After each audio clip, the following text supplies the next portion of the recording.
And we're good to go. I have a feeling that some people have been affected by this bout of load shedding, which started at 4 o'clock and hasn't ended yet.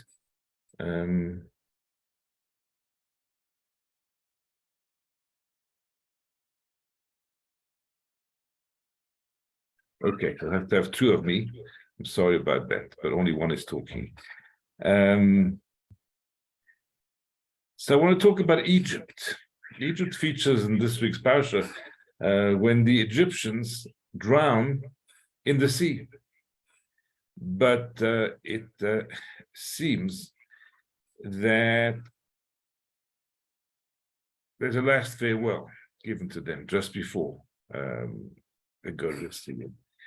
Hashem says to the Jewish people, you'll never see the Egyptians again. Now we need to understand what the meaning of this verse is, because it turns out it's quite complex, and that there are opinions that say that as a result of this promise, you'll never see Egypt again. We are precluded, we are forbidden from actually settling, living in Mitzrayim. So let's take it from the beginning, from the source, which will be here. And here's a picture of the land of Egypt with the pyramids, which, just by the way, it's a myth that the Jewish people built the pyramids in Mitzrayim. There's absolutely no evidence that that actually took place. In fact, according to most opinions, the buildings the Egyptians built actually were built on quicksand and disappeared, which was part of the pain that they were suffering. But they get out of Mitzrayim, and they're in the desert, and there they are, stuck between the sea, some mountain and rocks on either side, and nowhere to go, and the Egyptian army is pursuing. At that point, Hashem says, no worries, no stress. We're going to save the Jewish people by splitting the sea. And here is a promise that Moshe makes to the people. And he says to them, have no fear. Stand by and witness the deliverance which Hashem is going to work for you today. For the Egyptians, whom you say today, you will never see again. And Rashi explains, the meaning of this is, you see them now, but you will not see them ever again. Another reference to Egypt and to the fact that, we don't belong there. This is from the book of Dvarim. And here we're being told about the prohibition of a king not making himself too large of a cavalry. Obviously, whatever is necessary for the army, for his self-defense, for his wars, but not an excessive amount of horses. So this is a portion that deals with the laws of the king. We spoke about this about a few months ago when we had this portion of Shoftim, where we are told, appoint for yourself a king, but one of the conditions is lo yarbe lo susim. What's the reason why he shouldn't have many horses?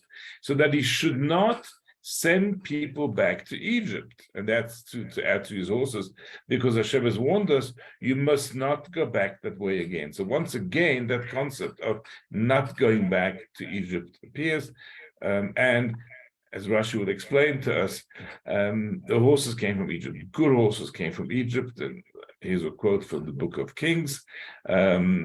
It tells us that a chariot came from Egypt, 600 shekels of silver, and a horse for 150. The good horses come from Egypt, and those are the horses that a king would want to have for his army. And therefore, we're told, don't get involved in excessive stables of horses for that reason.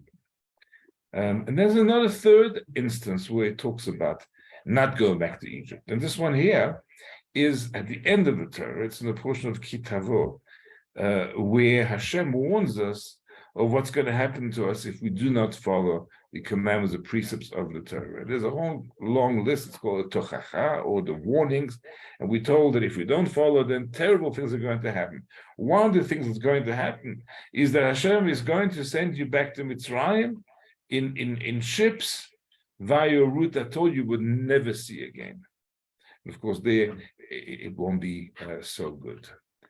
So we have a number of sources that tell us that we don't belong going back to Mitzrayim.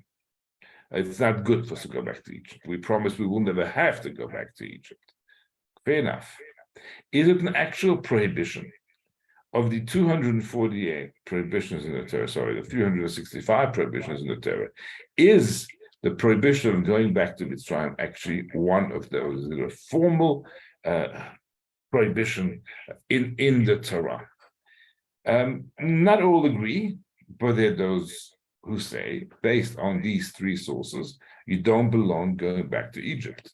And here I'm going to show you what Rambam, Maimonides, rules. And it's actually a little bit ironic that I'm quoting him, because most of us know that Rambam spent a while living in Egypt. So here's Rambam in the Laws of Kings, chapter 5. And he says, you may live anywhere you want, exception of the land of Egypt, and he defines that. There's a territory, and it tells exactly where it is, 400 farsa from the Mediterranean Sea westward to the land of Cush, etc. It tells you exactly where that land is, and tells us we may not dwell in that territory. And he brings sources for that. He says there's three places where we're told not to go to Egypt. Okay, what I brought as source number one, he brings as the third source. You shall never see them again, Exodus, but also Exodus 17. That's about the king and his cavalry. God has told you must never again return on that path. And of course, in Deuteronomy 28, that's in the Tochacha, the portion of Kitavo, you shall not see it again. So it would seem that Maimonides rules that living in Egypt is prohibited, which of course is a little bit of a challenge, because we know that he spent many years of his life there in Mitzrayim, and that he actually died in Egypt. He was buried in Tiberias, but he died in Mitzrayim. So we have to see how we can reconcile his lifestyle with that of his prohibition, which he brings down in his book of laws, in the book of Mishneh Torah. So let's kind of scratch a little bit deeper to see, what's involved here, and what, who else says it's prohibited, and perhaps who says it's allowed. So here we have Ramban, Nachmanides, he is a disciple of Rambam. And he says the following. In the opinion of the rabbis, this is a negative commandment for all times. Scripture is saying, fear not, stand still in your places, see your salvation of Hashem, as he will save you today from their hands. The Egyptians you see today, God says you'll see them no more of your own free will, henceforth and forever. So it's a commandment by the mouth of Moshe to Israel, even though it's not mentioned above that God had said it to Moshe, because of course the verse begins, Moshe said to the Jewish people, as we saw earlier. Nevertheless, he's quoting what Hashem had said to him. And Ramban continues, similarly, the verse about the king shall not cause the people to return to Egypt, to the end that he should multiply horses, for as much as Hashem has said to you, you shall henceforth return no more that way. That constitutes a commandment, not just a promise. So it would seem that Rambam and his disciple Ramban, that Maimonides and Nachmanides, or ad idem, that one may not live in Egypt. It's actually a prohibition in the Torah, which the Ramban says so very, very clearly. Clarification, and this is very important. You may not return there to live. So Jerusalem Talmud in Sanhedrin clarifies, you may not return for dwelling. It doesn't mean you can't visit. You may return for peddling, business, or to conquer the land. So all those of you who've traveled anywhere in the world using Air Egypt, and I personally did, this was many, many years ago, and I was in transit for many hours in the Cairo airport, and actually offered me a tour of Mitzrayim, and I kind of was uncomfortable right through the entire day, thinking, what's going on here? I'm kind of in the place where we always read in the Torah, you shall never go back again, you never see this place again. But clearly, for the purposes of a cheap ticket, that's business-wise, or visiting, traveling, etc., there's no prohibition of temporary dwelling. It's a prohibition, says the Jerusalem Talmud, of actually settling there on a permanent basis and making this into your dwelling, your home, so to speak. So we're clarifying, and there are those who say that there's a myth, there's a legend. I don't know if that the Rambam's brother writes about his brother, that he signed his correspondence, his letters, the man who transgresses 3 prohibitions daily. And of course, those are the 3 verses that we've just quoted. That he wasn't comfortable living in Egypt. And he actually signed letters. The problem is that there's this legend, but nobody's ever actually seen a letter signed that way by Maimonides. But nevertheless, it definitely contradicts, what he lists in the law there, in the laws there, in the book of Mishneh Torah. So how do we explain? Well, the Jerusalem Talmud may explain by saying that he came there to save his life. He was running away from Morocco. He was running away from Spain, ends up in Mitzrayim. He never intended to remain there, but then he becomes the king to the Sultan, and he's a court physician, and he's kind of stuck there and he cannot leave. But his intention was not to settle there, but nevertheless, he wasn't very comfortable with living in Mitzrayim. But let's continue to explore further sources. Here is Rabbeinu Bachya, and he quotes the same verse. Hashem said, "You shall not return again on this way." And he says this commandment was valid only during the period when it was promulgated, and that because the Egyptians behave in an abominable way. The land of Egypt is referred to as Ervat Haaretz, or the ugliness of the world, kind of the worst place, the most immoral place anywhere in the world. And the Egyptians were kind of corrupt, morally corrupt people. And therefore, to go live there is not a good idea, because that is going to, make us live in an unhealthy environment, in an unhealthy place. And therefore, we're told, don't go there. And that would explain again why Rambam personally lived in Mitzrayim. The Torah spells out in detail in Leviticus chapter 18. Here's a quote: "You shall not copy the practices of the land of Egypt where you dwelt, or the land of Canaan to which I'm taking you.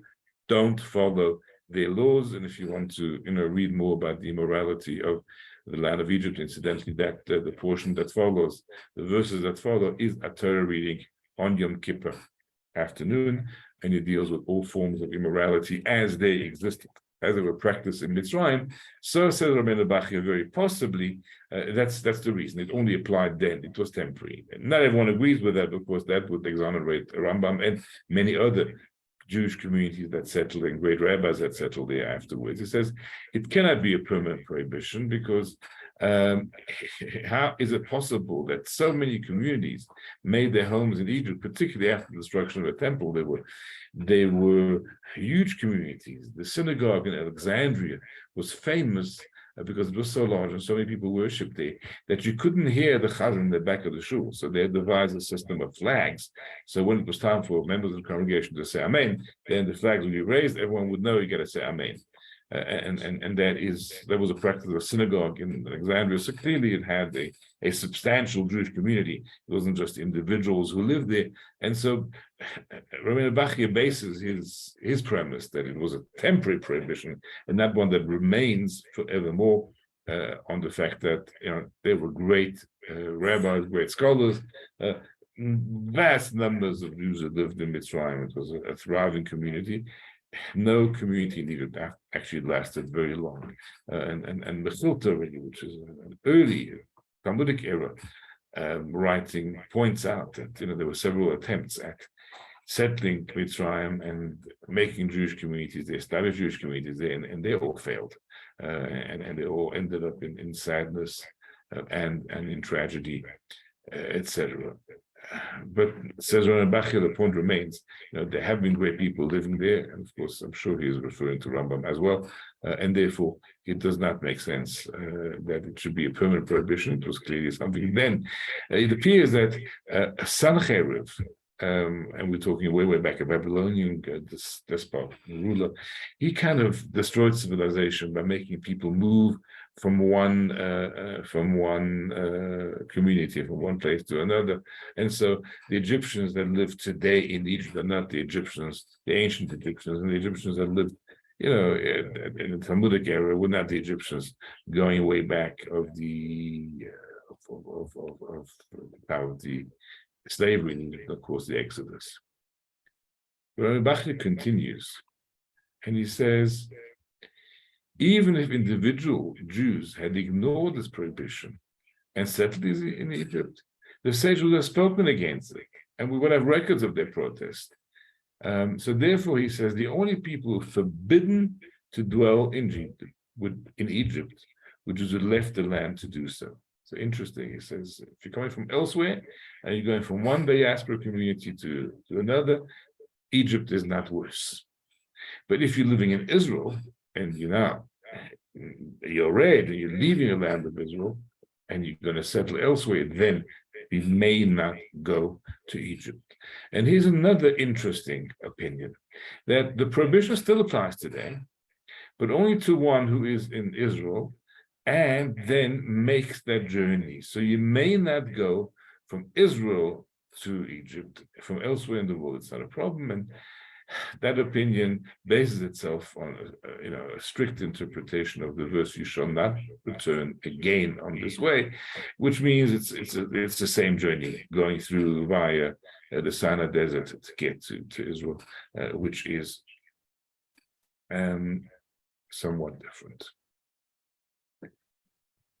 But I'd like to suggest another interpretation, one that makes going to Egypt today and living there less of a prohibition and more of as the title of this series, do we have any business there? Do we really belong going there? Now, of course, it may be a prohibition, but we need to understand what the prohibition is based on and why.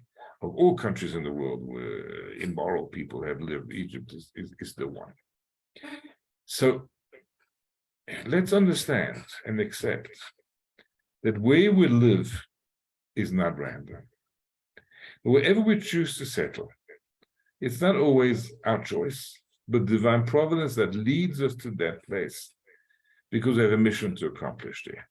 And this is actually clearly listed in the Talmud in Sota. First page of Sota, because Talmud always starts on page 2. Talmud says, Rav Yehuda says, the Rav says, that 40 days before an embryo is formed, the divine voice issues forth and says, this one is destined to marry that one. And such a house is destined to be inhabited by so-and-so, and such a field is destined to be farmed by so-and-so. In other words, not only we all know the bashert aspect of a marriage, that we're going to end up in the relationship that has been decreed on high even before we're born here, 40 days before the formation of this baby. But not only is our marriage bashert, but where we're going to live and the land we're going to cultivate if we end up in agriculture. In other words, the places we're going to frequent, that is also something which is decreed. Now why is that? Because we have a mission on earth. And our mission on earth is to take sparks of godliness as they may be anywhere in the world, because the world is filled with sparks of godliness that are trapped sometimes in dark places. And it's our job, by following the commandments of the Torah, by fulfilling the 248 positive commandments, by refraining from the 365 negative commandments, by studying Torah in places and davening in places, we elevate those places and free those trapped sparks of godliness that are in that place. And by behaving in the correct manner and following the direction, the guidelines we've been given as to how we behave, we are able to take divinity, godliness that is trapped in deep, dark places and free them to rejoin with their source and to become one with God above. And that's really, if you want to define in a nutshell what our function on earth is as humans, and particularly as Jewish people, were given the Torah and given all 613 commandments. Our job is precisely that, to take all godliness that is all over the world and to free it from its captivity, from the places that it's trapped. So sometimes destiny sends us somewhere and we wonder, why did I miss my plane? Why was I rerouted via this, airport, who knows where? Because there I stopped in Daven Mincha. And that place was waiting since the beginning of creation for thousands of years for a prayer, for a bracha to be said there, for davening to happen there. When you are driving on the highway and you get a flat tire, and you're in the middle of the Karoo, and you think, why on earth am I sitting and waiting over here now for already an hour and a half or 3 hours for my insurance company to send a tow vehicle? Because, of course, the flats, the space is also flat. Why am I stuck here and waiting? No, I'm going to daven shachris. I'm going to have my lunch here and make a bracha. And all that's going to be. So it's actually destined that where we are, sometimes we think it's just fate and it's just random, it's our own personal choice. It's not. We are sent places specifically to fulfill a mission. We spent hundreds of years in Mitzrayim. We've done our job there. And we finished. We've completed it all. So that's why we have no business going to Mitzrayim. It's not so much that we're going to learn from their ways, and all that's true. So before we left Egypt, we did a strange thing. We went to the Egyptians and we said, we want to borrow objects of silver and gold and clothing. And it says that Hashem was begging the Jews. They wanted to run away. The last thing they wanted was to be held back, to have to go to the Egyptians and ask them for gold and silver. They were so excited that they found freedom. They wanted out. So why they're suddenly going and begging the Egyptians to give them stuff? The answer is that Hashem had made a promise to Avraham Avinu. This was part of the journey. Part of the journey of going to Mitzrayim was that before they left, and strangely, Hashem disposed of the Egyptians favorably towards the people. They let them have the request, and the verse ends by Natslu at Mitzrayim. They stripped the Egyptians, or they left Egypt, with nothing. Here is how the Talmud says, on the words, they stripped Egypt by Natslu at Mitzrayim. So there is Rav Ami who says they made Egypt like a trap in which there is no grain. So you got the trap where you want to attract birds and you put some grain in to attract the birds to come through. It's an empty trap. Shlaki said they made like an abyss in the sea without fish. There's a sea without fish, kind of pointless. There's nothing of value there anymore. And they emptied out Egypt. But mystics explain that it's not just that they physically emptied out Mitzrayim. It is that they removed from Mitzrayim all that had to be elevated.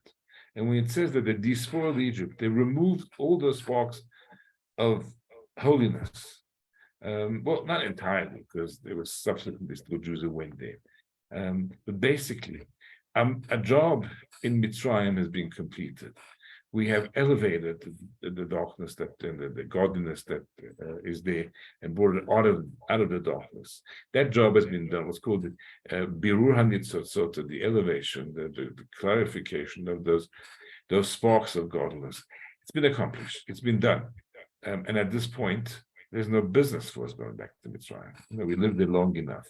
And as a nation, we don't have. So yes, maybe here and there individuals still ended up with specific tasks. But as a nation in large groups, we have no business in Mitzrayim.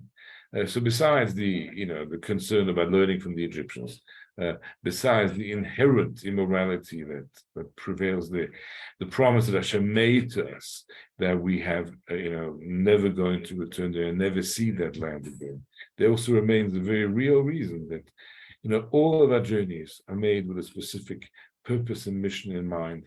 And we have no mission in Mitzrayim and therefore no real reason to go there. Thank you very much.